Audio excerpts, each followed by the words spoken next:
अस्सलाम वालेकुम नाज़रीन, प्रोग्राम कानूनी बैठक के साथ आपका मेज़बान तारिक राजपूत जराल एक बार फिर आपकी खिदमत में हाजिर हूँ।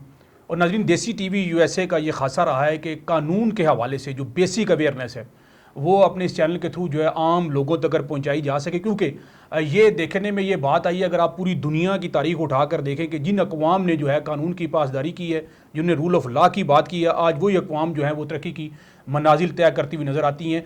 इसी हवाले से हम वीकली यहाँ पर एक प्रोग्राम करते हैं। और नाज़रीन, आज के प्रोग्राम की जो ख़ास बात वो ये है कि आज जो हमारे गेस्ट हैं किसी तारुफ के मोहताज नहीं है। कानून के हवाले से मैं ये समझता हूँ कि हज़ारों की तादाद में नहीं कि जो स्टूडेंट्स हैं, जो कानून दान हैं, वो पूरे पाकिस्तान के अंदर जो है वो मज़लूम की आवाज़ बने हुए हैं एज अ लॉयर आप अगर देख लें। और फिर ख़ास तौर पर हमेशा इन्होंने जो बात की है रूल ऑफ लॉ की है, कानून की बालादस्ती की बात की है। आप प्रैक्टिस करते हैं advocate supreme court of Pakistan के अंदर, और मेरी मुराद जनाब राजा ज़ुबैर जराल साहब मेरे साथ मौजूद हैं। सबसे पहले तो राय साहब, मैं आपको अपने प्रोग्राम कानूनी बैठक में खुशामदीद कहूँगा जी।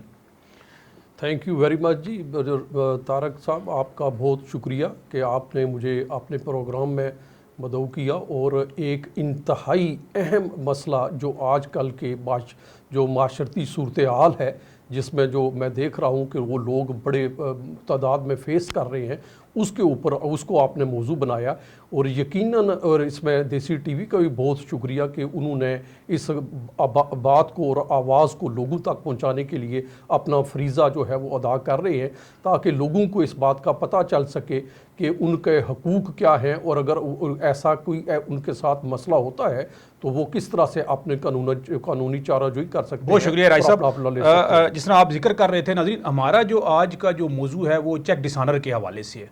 चेक डिसऑनर के हवाले से आप देखते होंगे कि चेक डिसऑनर जब कोई भी फरीक जो है वो किसी दूसरे फरीक को चेक देता है, वो डिसऑनर हो जाता है। उसकी मियाद के हवाले से, उसकी जुरिस्डिक्शन के हवाले से, उसकी अमाउंट के हवाले से, फिर उसके ऊपर जो कानूनी रेमेडीज़ हैं वो क्या क्या हैं, इस पर आज बात करेंगे और पूछेंगे जनाब राजा ज़ुबैर जराल साहब से कि जानने की कोशिश करेंगे कि वो जो मालूमात जो आप लोगों के पास होनी चाहिए उसके बारे में। तो राय साहब, सबसे पहला जो मेरा सवाल है वो बेसिक सवाल यह है कि चेक क्या होता है और कानून की ज़ुबान में से क्या कहा जाता है, और चेक देने का मतलब क्या है? देखें जी, चेक एक नेगोशिएबल इंस्ट्रूमेंट है जो किसी कंसिडरेशन के बदले में दिया जाता है। मसलन अगर आपको कोई बंदा चेक दे रहा है, इट मीन्स कि उसने वो पेमेंट आपको करनी है और उस पेमेंट के बदले में आपको चेक दिया है। जैसे अगर किसी ने आपको 1 लाख रुपया देना है, अगर वो 1 लाख रुपया नकद सूरत में देता है तो वो जैसे उसने आपको वो दे दिया, तो इसी तरह वो उस रकम के बदले में आपको चेक देता है। तो ये एक नेगोशिएबल इंस्ट्रूमेंट होता है, और जो आप बैंक में प्रेजेंट करते हैं, जिस बंदे के नाम का वो चेक होता है, और वो जो है थ्रू बैंकिंग प्रोसेस होने के बाद उसके बैंक में अकाउंट में वो चीज़ आ जाती है। ये असल में चेक से वो मुराद ये ली जाती है कि उसके लिए रीपेमेंट जो है उसके लिए वो उस बंदे को दी जाती है जिसके नाम का चेक होता है। अच्छा, और दूसरा सवाल जो है इससे रिलेटेड, क्योंकि नाज़रीन मेरा मकसद ये है कि क्योंकि प्रोग्राम का जो टाइम है और मेरी कोशिश यही है कि ज़्यादा से ज़्यादा मालूमात जो है आज राय साहब की मौजूदगी है यहाँ से फ़ायदा उठाते हुए। राय साहब, जो चेक डिसऑनर है, चेक डिसऑनर होने से क्या मुराद है? चेक डिसऑनर होने, हाँ, बड़ा अच्छा इंटरेस्टिंग क्वेश्चन है कि चेक डिसऑनर होने से मुराद क्या है। चेक डिसऑनर इसलिए होता है जब अगर कोई एक फरीक दूसरे फरीक को चेक देता है और देने वाले फरीक के बैंक अकाउंट में इनसफिशेंट फंड हूँ, या उस इनसफिशेंट फंड हूँ, या उसका अकाउंट क्लोज हो और क्लोज अकाउंट का उसने चेक दिया हो, या उसने स्टॉप पेमेंट करवा दी हो। इसी तरह की कोई 26 के करीब बैंकिंग की जो पे स्लिप स्लिप होती है, जो डिसऑनर स्लिप होती है, उसके ऊपर डिफरेंट किस्म की ये सारी चीज़ें लिखी होती हैं, जिसमें जो ज़्यादा कॉमन है वो इनसफिशेंट फंड है और स्टॉप पेमेंट है और अकाउंट क्लोज होना है। इसलिए अगर जब एक फरीक अपना चेक जमा करवाता है, आगे से बैंक कहता है जी इस अकाउंट होल्डर के अकाउंट में पैसे नहीं है, तो वो उसको वो मार्क करके कि इनसफिशिएंट मार्क करके वो स्लिप दे देता है, जिससे चेक डिसऑनर हो जाता है। अच्छा, ये तो हो गया चेक डिसऑनर के हवाले से, यहाँ तक नाजरीन जो है चेक डिसऑनर। अब चेक डिसऑनर हो गया, अब मेरा सवाल ये है कि कानूनी रेमडीज़ की अगर बात की जाए एक फौजदारी के हवाले से और सिविल के हवाले से, मैं आपसे ये पूछना चाहूँगा कि चेक डिसऑनर होने के बाद जो इफेक्टिव जो पर्सन है वो आया ये दोनों रेमडीज़ जो है वो यूज़ कर सकता है या एक रेमडी यूज़ करेगा? अच्छा, ये थोड़ा सा क्वेश्चन, इसका लंबा थोड़ा डिटेल में जवाब की रिक्वायरमेंट है। जी जी प्लीज। अब इसमें ये है तारक साहब कि ये जो चेक, इसमें आप दोनों remedies, criminal as well as आप सिविल रेमेडी अवेल कर सकते हैं साइमल्टेनियसली। ये ज़रूरी नहीं है कि आप पहले क्रिमिनल कार्रवाई करें और फिर उसके ख़त्म होने का इंतज़ार करें और फिर आप सिविल कार्रवाई करें। आप साइमल्टेनियसली दोनों कार्रवाई कर सकते हैं। इससे पहले ये कोई कानून नहीं था। 2002 में ये एक अमेंडमेंट लाई थी पाकिस्तान पीनल कोड में और एक सेक्शन ऐड की थी, सेक्शन 489F, जिसके तहत अगर कोई बंदा किसी दूसरे बंदे को चेक देता है, अगर वो इनसफिशिएंट फंड, स्टॉप पेमेंट या अकाउंट क्लोज होने की बुनियाद पर या दीगर किसी वजह से डिसऑनर होता है, तो उसके खिलाफ जो है वो कॉग्निजेबल ऑफेंस जो है वो मेड आउट होता है और उसके ऊपर वो बंदा FIR भी दर्ज करवा सकता है, जिसके तहत वो सेक्शन 489F जो है वो एप्लीकेबल है, जिसके तहत वो जो चेक देने वाला है डिसऑनर होने के बुनियाद पर उसको 3 साल तक की सज़ा हो सकती है। लेकिन ये जो है ये सिर्फ और सिर्फ इसमें सज़ा है, क्योंकि इसमें आप पैसे रिकवर नहीं कर सकते, लिहाजा आपको इसके लिए सिविल रेमेडी भी आपके पास अवेलेबल होती है। वो होती है आप जो है ऑर्डर 37 रूल 1 और 2 का जो है आप दावा दायर करते हैं, सिविल कोर्ट में दावा दायर करते हैं ताकि उस रकम की रिकवरी के लिए किया जाए, और वो कोर्ट डिक्री करती है और डिक्री में उसको एग्जीक्यूट करवा के आपकी जो रकम जो उस बंदे ने देनी होती है वो दिलवाती है। अच्छा राय साहब, इसमें इसी के साथ एक सप्लीमेंट्री सवाल है, क्योंकि लोग जो हमसे पूछते हैं, अब बाज़ लोग ये कहते हैं कि चेक डिसऑनर होने के बाद बिहाइंड दी बार जो है वो हो गया, मामला हो गया, आया ये भी है कि अब जो उसकी बेल की जो कंडीशन है वो भी जो प्लेंटिव पार्टी है उसके साथ उसकी विलिंगनेस के साथ लगा दी गई है? ऐसा कोई कानून है? नहीं, ऐसा तो कोई नहीं है कि अगर देखें जब आपने ये तो उसने डिफरेंट, जो चेक देने वाला है उसने डिफरेंट डिफेंसेस लेने होंगे कि जी मैंने ये जो चेक दिया था ये किसी रीपेमेंट के बदले में नहीं था, या ये चेक जो दिया था ये किसी बिजनेस ट्रांजैक्शन के हवाले से था, ये उसकी बात हो सकती है। लेकिन इसके साथ जो कानून ने प्रिजम्पशन अटैच की है, वो प्रिजम्पशन ये है, प्रिजम्पशन ऑफ ट्रूथ अटैच है, वो ये है कि चेक अगर किसी ने दूसरे बंदे को दिया है तो इसका मतलब ये है कि उसने उसकी रकम जो थी, उसके जिम्मे जो वाजिबल अदा रकम थी, उसकी अदायगी के लिए दिया है।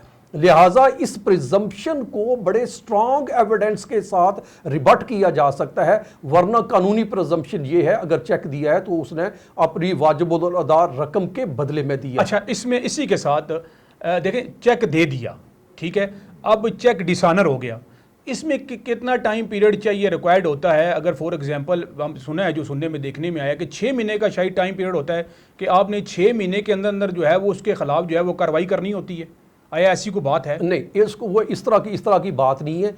चेक को ड्यू डेट, मसलन ड्यू डेट के 6 महीने के अंदर अंदर आपने बैंक में जो है प्रेजेंट करना होता है। ड्यू डेट सपोज करें आज 10 अगस्त है, तो आप अगले 6 महीने ऐड कर लें, उससे पहले पहले आपने बैंक में करना, उसको प्रेजेंट करना है। अगर 6 महीने की मुद्दत गुजर जाती है तो बैंक उसको बाउंस कर देगा कि बीइंग ए स्टेल चेक, उसको कहेगा ये स्टेल चेक हो गया है, लिहाजा ये बैंकिंग के जो कवानीन के मुताबिक इसको आगे प्रोसेस नहीं किया जा सकता।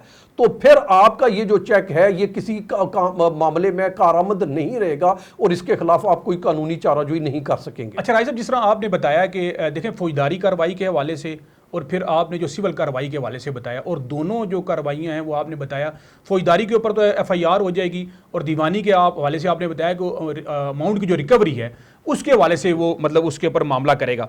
अब मेरा ये सवाल यह है कि अब जो दावा चेक है जो डिसऑनर होने के कितनी मुद्दत के अंदर जो है वो करना चाहिए, इसका कोई स्पेसिफिक टाइम पीरियड दिया हुआ है? बिल्कुल इसका टाइम पीरियड दिया हुआ है, लेकिन पहले सवाल में थोड़ी सी मैं एक क्लैरिटी करता चला जाऊं जी प्लीज, कि वो अगर आपने चेक डिसऑनर करवा लिया, अपने 6 महीने की मुद्दत में चेक डिसऑनर हो गया, ठीक है, अब उसके बाद आपको क्रिमिनल कार्रवाई करने के लिए कोई टाइम लिमिट नहीं है। चाहे आप 2 साल बाद, चाहे 5 साल बाद, चाहे 7 साल बाद भी FIR दर्ज करवाना चाहे आप करवा सकते हैं। लेकिन शर्त क्या है कि आपका जो चेक है वो 6 महीने की मुद्दत के अंदर डिसऑनर स्लिप उसके साथ लगी हुई मौजूद होनी चाहिए।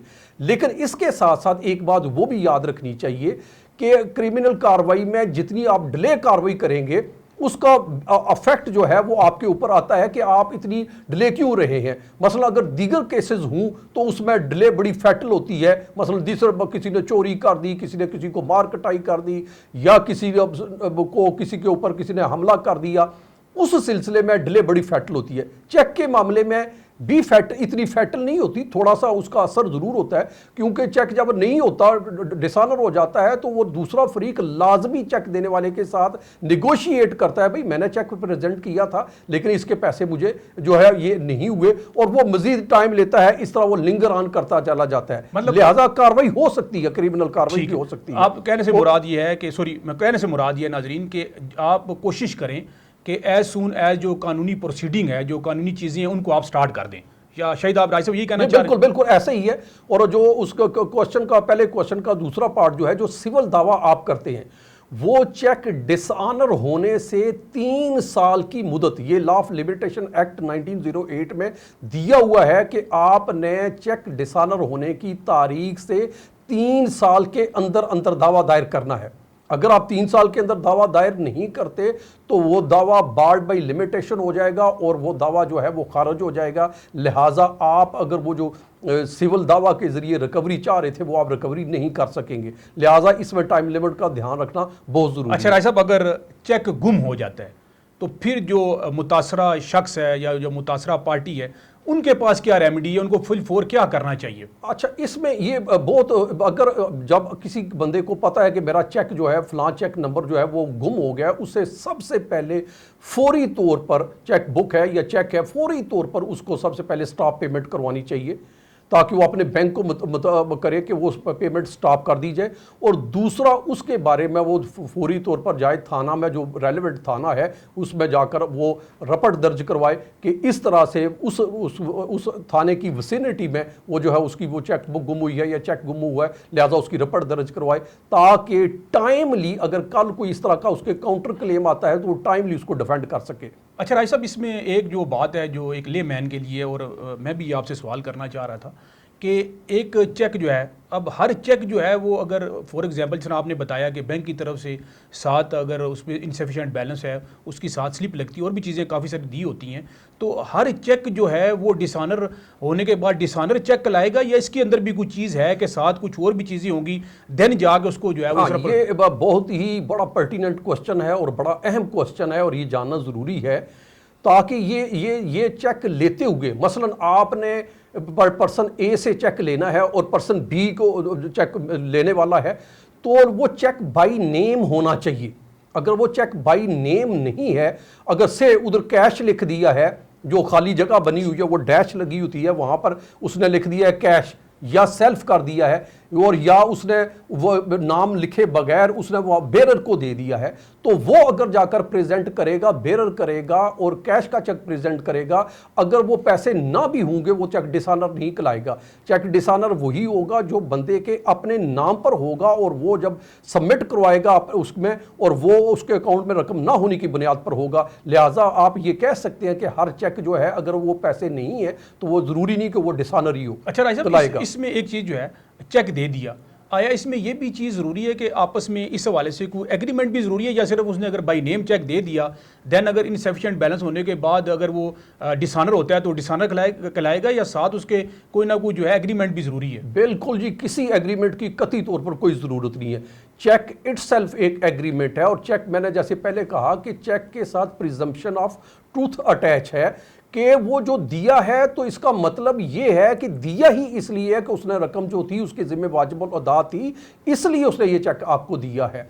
लेकिन अक्सर ये जो हमारे मामलात में अक्सर ये देखा गया है कि लोग जो है वो एक एग्रीमेंट भी कर देते हैं, खासकर जब किसी ने, एक बंदे ने पैसा जो है किसी ने इन्वेस्ट किया होता है, और एक जो इन्वेस्टर है वो अपनी सेफ्टी के लिए वो वहाँ पर एग्रीमेंट भी करता है, साथ लिखवा भी लेता है कि वो, और जो काम करने वाला बंदा है उससे वो चेक भी ले लेता है। अगर ऐसा भी हो जाए तो ये कोई हर्ज वाली बात नहीं है, लेकिन प्रिजम्पशन ऑफ ट्रूथ के तहत आप ये कह सकते हैं कि चेक इटसेल्फ जो है ये सफिशिएंट है। अच्छा राय साहब, इसमें क्योंकि डेफिनेटली जो चेक डिसऑनर की जो है, मैं पूछना ही चाहूँगा कितनी इकसाम है, और ज़्यादा जो है सबसे ज़्यादा जो है वो काबिले एतराज़ कह लें, एम्बैरसिंग कह लें, वो कौन सी टाइप है? इसकी देखें जी 26 रीजंस जो हैं उन्होंने दी होती है, और 27 जो बैंक की स्लिप जो होती है, और 20 एनी अदर रीजन भी होती है। ठीक है। लेकिन जो मोस्ट जो क्रूशल है, जो ज्यादा एम्बैरसिंग होती है, वो है इनसफिशिएंट फंड। आपने चेक दिया और आपके अकाउंट में बैलेंस ना हो, वो इनसफिशिएंट फंड। और दूसरी होती है आपका अकाउंट क्लोज हो चुका हुआ है, वो चेकबुक तो आपके पास है लेकिन अकाउंट क्लोज हो चुका है, और आप बंदे को चेक दे देते हैं। मसला मैं एक आपको सिंपल एक अपनी मिसाल दे दूं, जिसके ऊपर अनलेस के अगर वो मेरे से माफ़ी ना मांगते तो मैं उनके ऊपर डैमेजेस का सूट दायर करता।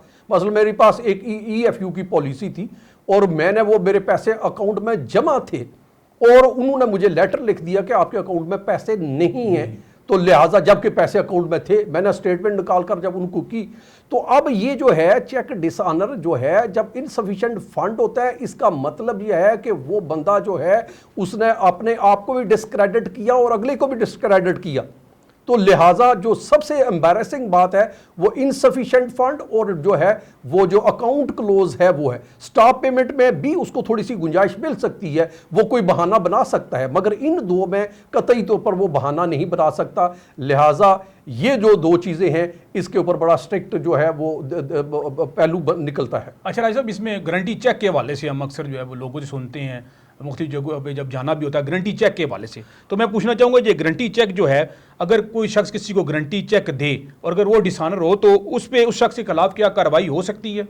इसका जो सिंपल आंसर है जी, बिल्कुल हो सकती है। गारंटी चेक से मुराद क्या है? मसलन मैंने एक बंदे पर्सन ए से पैसे लेने थे, और पर्सन ए मुझे पैसे नहीं दे रहा, और पर्सन सी कहता है कि जी उसके बिहाफ पर मैं आपको गारंटी चेक देता हूं, और अगर ये इसने पैसे ना दिए तो आप मेरा चेक जो है वो आप कैश करवा ले, उसको मैं बतौर गारंटी देता हूं। और अगर मैं वो चेक जो है, जो सी ने दिया चेक, हालांकि पैसे मेरे किसने देने थे? ए ने देने थे।